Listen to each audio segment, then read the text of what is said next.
Para kay Kailin Alcantara, nakakalunod ang ingay ng ilang isyu pero batid niya ang katotohanan at alam ng Diyos kung ano ang nasa kanyang puso.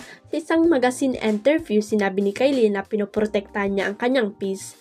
I just protect my peace. There are days when you cannot just silence the noise. It's drowning, but you cannot just sing. You need to focus again and float above the surface by listening to the voices that matter to you. Ani Kailin sa interview ng Cosmopolitan Magazine. Anya nababash sa mga bagay may sinabi man siya o wala at nahusga na agad siya kahit hindi pa siya nagsasalita.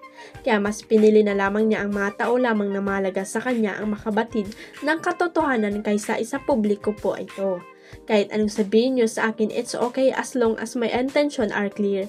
Ani Kailin, I know my truth and I know that my truth is the truth. You may have your own side of the story, but my truth is the truth. Dagdag pa ng aktres, hindi niya kailangang ipaliwanag pa ang kanyang panig basta alam ng Diyos ang katotohanan at nakakatulog siya ng payapa. You can say whatever you want about me as long as alam ni God, alam ng Panginoong Diyos kung ano talaga nasa puso ko, kung anong talaga yung nangyari. I am comfortable with that. I can sleep peacefully at night with that. I can live with that. Mukhang hindi na lang basta actress si Andrea Brillantes ngayon dahil isa na rin siyang certified fashion girly. Sa kanyang pinakabagong fashion shoot para sa isang global brand, literal na namukaligad si Andrea sa ganda at tila sinilyuan na rin siya ng kanyang status bilang isa sa mga it girls ng henerasyon.